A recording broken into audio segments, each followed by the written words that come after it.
le livre de Smart Job. On se fait une pause, point d'interrogation. Vous l'avez tous dit, je l'ai dit. Cette petite phrase qui fait qu'on a envie de faire une petite pause dans sa journée de travail, café, réunion, pause sur Internet. Ce que le non-travail dit de nous, chez Vuibert, écrit par Sophie Roche.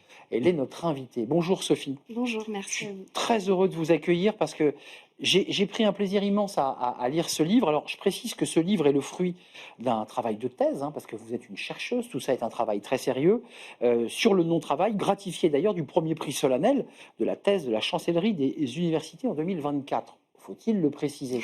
Ce livre, cette thèse sort en livre et vous êtes par ailleurs chercheuse, professeure-chercheuse à l'ESCP Business School.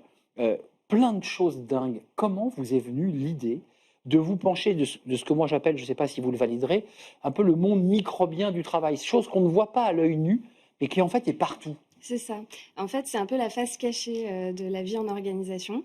Ça m'est venu il y a très longtemps, quand j'étais en école de commerce, que je faisais mes études en Master 2. J'ai fait mon mémoire de fin d'études sur la série The Office, que je trouvais hyper paradoxale, parce que d'un côté, ça représentait super bien la vie quotidienne au travail, et en même temps, force est de constater que les gens, ils travaillent très peu dans la série.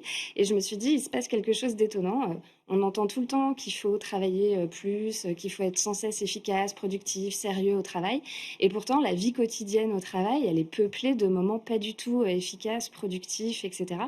Et je me suis dit, ça peut être intéressant de se pencher sur cette question. Donc j'ai fait mon mémoire de Master 2 là-dessus, avec une sociologue des médias, en tutrice. Et après, j'ai fait mes premières expériences professionnelles. Et puis, en fait, très vite, je me suis dit que je voulais me lancer dans une thèse sur ce sujet. Mais avec Vous avez très bien fait parce que on y découvre évidemment tout ce qu'on peut vivre, la pause apéritif, la pause typique avec les rendez-vous médicaux qui est un peu une fuite, les pauses cigarettes, et puis vous abordez le sujet le plus tabou dans ce livre, et vous le dites, vous avez eu un mal fou à pouvoir extraire cette réalité, c'est-à-dire les pauses toilettes, qui sont des temps passés en dehors de son lieu de travail, qui sont quoi? Comment on les analyserait? Parce qu'il y a ceux qui mettent même dans leurs agendas, les avocats qui m'ont, avant le rendez-vous, je suis parti, pause toilette, enfin tout est écrit, c'est ouais. absolument incroyable.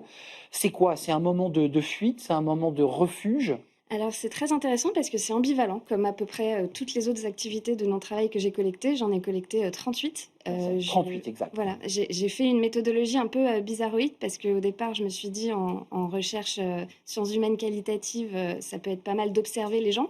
Mais en fait, observer le non-travail, c'est très compliqué, parce que si les gens se savent observer, ils vont C'est génial. prétendre qu'ils travaillent. Bah oui, Donc du coup, pour contourner cet obstacle, qui fait qu'en fait, finalement, le non-travail est assez tabou, étonnamment, bah oui, je suis passée par des proches à qui j'ai demandé de noter sur un journal de bord c'est ce ça. qu'ils considéraient, eux, comme leur non-travail dans leur propre Et quotidien. effectivement, on a la liste Voilà. de ceux de vos proches, mais quand même, il y a des gens qui vous ont dit droit dans les yeux, écoute, moi, ma journée de travail, en fait, qui est prévue sur 7h30, globalement, en travail effectif, j'ai fait 1h30. Est-ce qu'il y a des gens qui ont le courage de dire ça? Alors, il y en a eu. Je pensais qu'il y en aurait plus. C'est plutôt l'inverse qui s'est passé. Il y a des gens qui m'ont inscrit des plages horaires très importantes, sans pause. Et après, on est revenu dessus en entretien, et je leur demandais, mais là, t'es sûr que t'as pas eu un moment de décrochage, etc. Et ils me disaient, mais j'y ai réfléchi, et je pense qu'effectivement, j'ai pas dû le noter.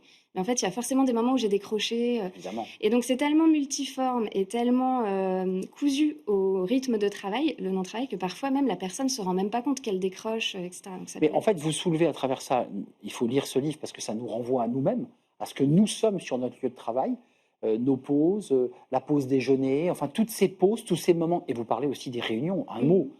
Enfin là, c'est hallucinant, enfin, c'est même drôle quand on ouvre l'ordinateur, il y a la visio, ça démarre à 11h, mais elle démarre à 11h07. Au bout de 10 minutes, la personne complètement s'envole, part Tout sur à autre fait. chose, ouvre l'ordinateur, travaille à côté. Ça, une sorte de vacuité aussi dans tout ça, quelque chose d'inutile en fait. Alors c'est ça qui est très intéressant. L'élément pivot pour distinguer le non-travail du travail, c'est l'idée d'utilité. Et en fait, elle n'est pas forcément placée Ben où on oui. le pense. Parfois, il y a du non-travail qui s'avère extrêmement utile, et à l'inverse, du travail qui est très représentatif du quotidien de travail, type les réunions, qui en fait est le parangon de l'inutilité pour les personnes que Complètement. j'ai interrogées. Et donc, c'est une inversion complète en fait du rapport à ce qui est utile, efficace et productif. Mais ça renvoie ce livre aussi à ce que le sujet sur lequel se penche notre classe politique, c'est-à-dire la productivité, la compétitivité, l'idée de travailler au-delà de 35 heures. Quand on lit votre livre, on se dit, mais déjà, si on travaillait pleinement nos 35 heures, parce qu'en fait, vous décrivez un monde où on travaille un peu comme dans la série, par intermittence en fait. Tout à fait et je pense que ça en dit long sur, le travail réel, en fait, le travail réellement exercé par les individus, au plus près de leur intimité. Donc c'est pour ça qu'on parlait de la pause toilette, enfin, il y a des choses très intimes qui m'ont été confiées, dans ce que m'ont dit mes participants. Parce que je pense que, on a une vision trop linéaire, en fait, du travail et du Clairement. processus de travail qui, en fait, se construit, se déconstruit, on est Ouais. interrompu, on travaille en dépit des autres, en dépit de soi-même parfois et donc en fait, arriver à purement bien travailler, à être vraiment concentré et Concentré. efficace, c'est très dur. Et c'est sur des plages très courtes. Exactement. Lisez le livre de Sophie Roche, qui est une enseignante-chercheuse à l'ESCP Business School, enfin, qui s'apprête, en tout cas, Post-doctorante pour moi. post-doctorante, attention, attention, pas de bêtises, qui a fait réunion pause sur Internet, on se fait une pause, édition Vuibert.